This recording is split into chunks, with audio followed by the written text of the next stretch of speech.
যেটা বলছেন friendship to all মেলা স্টুডেন্ট, সেটা হচ্ছে যে আমাদের একটা মোটো আকারে ছিল, এটা খুব বেশি পরিবর্তন হয় নাই।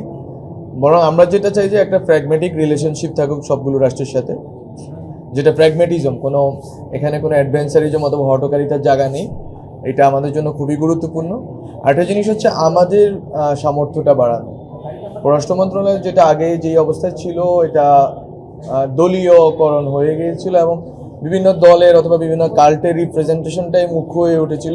কিন্তু আমরা চাই যে পররাষ্ট্র মন্ত্রণালয় বাংলাদেশকে রিপ্রেজেন্ট করুক, নট কোনো দল অথবা কোনো কাল্ট, বরং বাংলাদেশকে রিপ্রেজেন্ট করুক। এটাই হচ্ছে আমাদের জন্য এখনকার বড় লিপ ফরওয়ার্ড। এখানে আমরা থাকতে চাই এবং ওখানে বাংলাদেশকে সামনে রাখার ক্ষেত্রে সব রাজনৈতিক দলগুলো এবং সব আমাদের যারা স্টেক হোল্ডার আছে সবার ঐকমত্য চাই আমরা। আমাদের অবজারভেশনের বিষয় হচ্ছে যে এটা একটা পলিটিক্যাল ডিসিশন ওনারা নিয়েছেন যে ওনাকে ফেরত দেবেন না, বা এটা আমরা শুনতে পাচ্ছি। কিন্তু রাষ্ট্রের জায়গা থেকে আমাদের যেটা দরকার, সেটা আমি যেটা বলছি, আমি একটা কথা বলেছি, সেটা হচ্ছে প্র্যাগমেটিজম দরকার।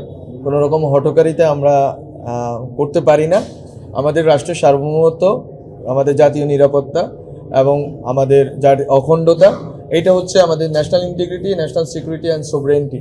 এই জিনিসগুলো হচ্ছে আমাদের জন্য প্রাইম। আমরা আমাদের জায়গায় কিভাবে আমাদের শক্তি বৃদ্ধি করা যায় ওইদিকে মনোযোগ দিতে চাই।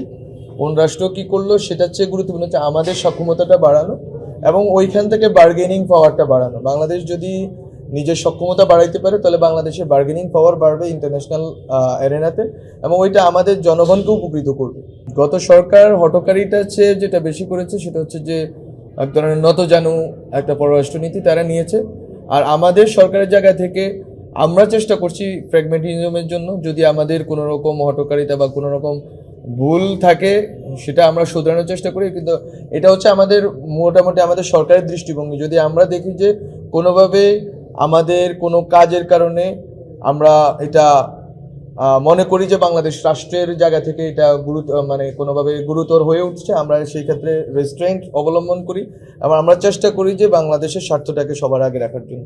সুতরাং এখানে কোনো হটকারিতার অবস্থান আর নেই।